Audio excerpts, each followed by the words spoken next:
प्रचंड गर्मी के बीच आग किस तरह ऊंची इमारतों में तबाही मचा सकती है, इसका खौफनाक उदाहरण बुधवार सुबह उत्तर प्रदेश के गाजियाबाद में दिखाई दिया, जहां इंदिरापुरम स्थित गौर ग्रीन एवेन्यू सोसाइटी में अचानक एक फ्लैट में आग भड़क उठी। सुबह करीब 8 बजे लगी ये आग कुछ ही मिनटों में विकराल रूप लेती चली गई और देखते ही देखते इसकी लपटें 7वीं मंजिल से 9वीं मंजिल तक फैल गई।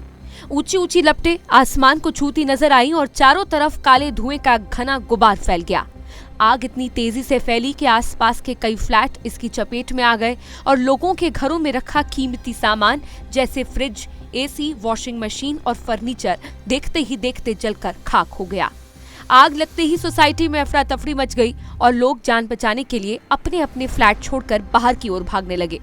ऊंची इमारत में लगी इस आग ने लोगों को इतना डरा दिया कि कई लोग नीचे खड़े होकर अपने घरों को जलते हुए देखने के लिए मजबूर हो गए, लेकिन कुछ भी करने की स्थिति में नहीं थे।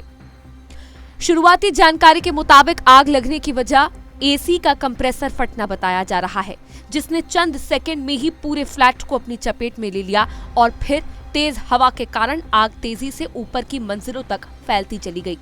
घटना की सूचना मिलते ही दमकल विभाग की कई गाड़ियां मौके पर पहुंची और आग पर काबू पाने की कोशिश शुरू की गई, लेकिन सबसे बड़ी चुनौती ये रही कि आग ऊंची मंजिलों पर लगी थी और दमकल की गाड़ियों से पानी की बौछारें वहां तक प्रभावी तरीके से नहीं पहुंच पा रही थी। ऐसे में आग को काबू में करना और भी मुश्किल हो गया और करीब 1 से 1.5 घंटे तक लगातार प्रयासों के बावजूद आग की लपटें पूरी तरह काबू में नहीं आ सकी।